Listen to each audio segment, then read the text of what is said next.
ภูมิเปรียบภูมิเปรียบก็การเวลาการมีความเวลาในเวลีเยือนเกี่ยวกับการเรียนเปรียบเรียนจบตัวงอยให้กับการเรียนจ้องเราพูดกันแล้วฮะนี่ก็ส่งนึกเราพูดโยนแก้วก็ส่งดูเรื่องการเรียนตัวนี้ตัวความโน้มยาหาดูเนี่ยก็โอ้โหเป็นตัวโอ้ยตัวโอ้ยปีโอ้ยสกสุดได้ใจแม่ว่าเหมาะเลยเยือนยอมแต่ออกเนี่ยได้มันจัดแจงเรียบจำวิธีจับตัวนี้สอบการสอบบานจุฬาดูเสร็จได้พัฒนาจังสาโถซาโถได้เกียร์เรียนออเกียร์เรียนแก้วโดยมันโยนเกียร์อุดมปีตองเกียร์ไปต้องเราการเป็นลูกค้าทองพวงแต่เราหลุดเออว่าในกระออได้หลุดใส่แบบเดินในทีทางการตัวอารามที่ต่อสู้กับจิตโยนเราหลุดตาพุ่งจะประกอบรูปตาเวรรูปตาการหนึ่งจองเวรใจตรงแต่ตัวตาตาแก้ทางแต่ออได้หลุด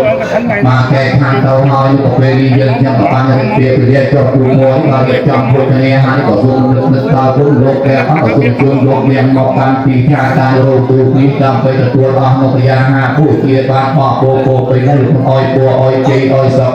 สู้ใจดีจำแนกเนี่ยอัตราเนี่ยเมียสับเราแดงติดในตาคอตัวร้ายว่าเด็กแรกตัวในบ้านสอบสู้ในตัวเนี่ยต่อห้อง đi cá cá nó cái đẹp luôn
Hai tetapi kesulitan letak kesulitanเราก็คือสุขาออกเนี่ย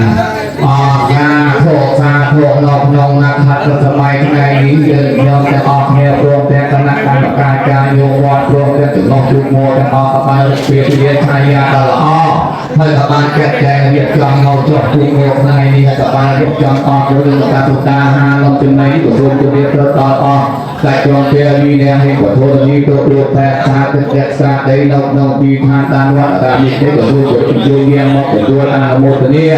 นกนกพิธีแต่เรียนปานจัดแจงเรียบจองเจ้าผู้งงนกนายนี่กว่าตัวยืนคอยพัวประทานตามองตายืนจะออกเนี่ยสมัยมาสมัยประตูสุดใจนางเนี่ยโมตาตาจะเวลา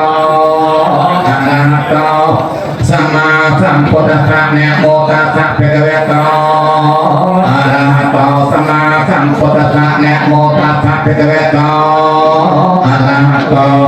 สัมมาสัมพุทธัสสะอะหังอริยខ្ញុំលើកថាប្រណម្យគុំវន្តទេរតនេដោយសម្ដេចព្រះពុទ្ធស្មូការទាំងបរមីនៃព្រះឥសូរចំពោះទ្វីបបាដាច់ក្រុងពេលនេះជាទីគោរពទៅជាខ្ញុំអញ្ជើញសម្ដេចទេព្រះឧឡាធរយៈបន្ទប់ទាំងឡាយទាំងវិសកម្មនិងព្រះមេតុល័យព្រះភូមិរាជានៅព្រះនរាយព្រះអន្តរាថ្លៃនៅអង្គអធរិនព្រះយមរាជាមានទាំងព្រះអតិថិព្រះចន្ទគាពិចងនេគាពេលទីរំទៅយើងខ្ញុំនឹងអញ្ជើញនៅមកអញ្ជើញនៅព្រះបាទឆាត់កងតែកងចាក់លាយដាក់កងគុំអរកតាដូចធម្មមូលមកជួបជុំនៅស្ថានយើងណាបតិថ្ងៃនេះយើងខ្ញុំបានចាក់ចែករៀបចំពិធីចោះជួបមួយនេះក៏បានរៀបចំអស់នៅពុទ្ធញ្ញាហាបានចាក់ចែករៀបចំនៅរឿងតបណ្ដាហាននៅពេលនេះស្លាប់ខោបាយសីតាមដោយកន្លងយើងខ្ញុំសូមលើកទឹកគុណអ្នកផងសូមអ្នកផងស្គាល់មកឋានតាមខ្ញុំសូមរតនាគុណគឺស្នូការតែផ្សេងព្រៀងតាមមានទាំងលោកកៅអីវ៉ាន់ខាងកៅដាក់ដោយចំណាំពេលលក់ពេលហងបាយសក់ប្រហមត្រីខ្លាច់គ្នាញោមសិនបកគូហងមានទាំងអង្គងទឹកអប់ទាំងគូទៅទឹកសំបួរសំពុតអប់ប្រវែងហាត់5អង្គ Bây giờ cũng bên khán giả cũng đến đây xem rất là đông luôn cả nhà ơi. Đó, đây con nhà ghe của chùa Quân Công Tó này cả nhà. Một chút nữa là sẽ được hạ thủy chiếc ghe thi đấu của mình luôn ha cả nhà, để chuẩn bị cho hệ loại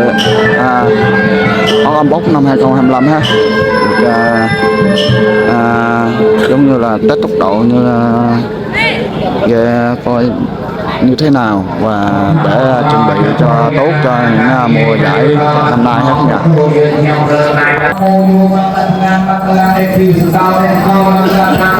Bây giờ cũng đã chuẩn bị để hạ thủy chiếc của con bông tóc nha. Này mà được quyền liền dùng trên một bờ ruộng đầy ruộng mò để đá ruộng ra phải đầy cái mỏi của chị kia từ ruộng để ra đi nhà cái lai đi nhà có một ruộng làm ruộng phong lấy đi nhà quyền lấy xuống ruộng đầy thật ca ruộng đầy thăm thiên ruộng đầy rất mua cả con ruộng đầy làm ruộng thăm là gì ruộng đẹp đẹp về ruộng đẹp đây ruộng nhà có một ruộng làm ruộng phong lấy ruộng nhà quyền lấy rõ ơi sẵn sàng trong con phù tham sẵn sàng tập trung trong ban nè đặt cho sẵn sâu một con hào con tình cho thiết này cô nè on thiên đàn chuột con cô quân đàn coi đẹp thế con em ăn tô na cô phi cơ phi nhập phi đá phi nói đặt cho con này nó đặt cho con này nó phi cho phụ mua trong mắt cái mắt cái này nó để làm thế này nó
chiếc con mông cóp đã được thành công tốt đẹp cả nhà.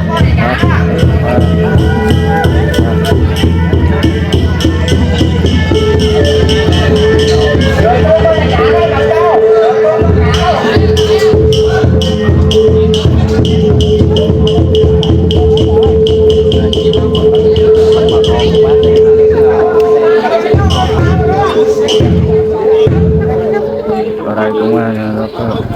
rất đông vận động viên khán giả đến đây xem lễ hạ thủy chiếc cho con một top các nhà. Cũng đã lễ hạ thủy rồi thành công tốt đẹp rồi con chị. Đây cũng tí cũng xin khép lại video tại đây thôi các chị. Nếu có lời gì sai sót không mong quý chị vui lòng bỏ qua cho tí ha. Dạ, chào ban nhà luôn ha.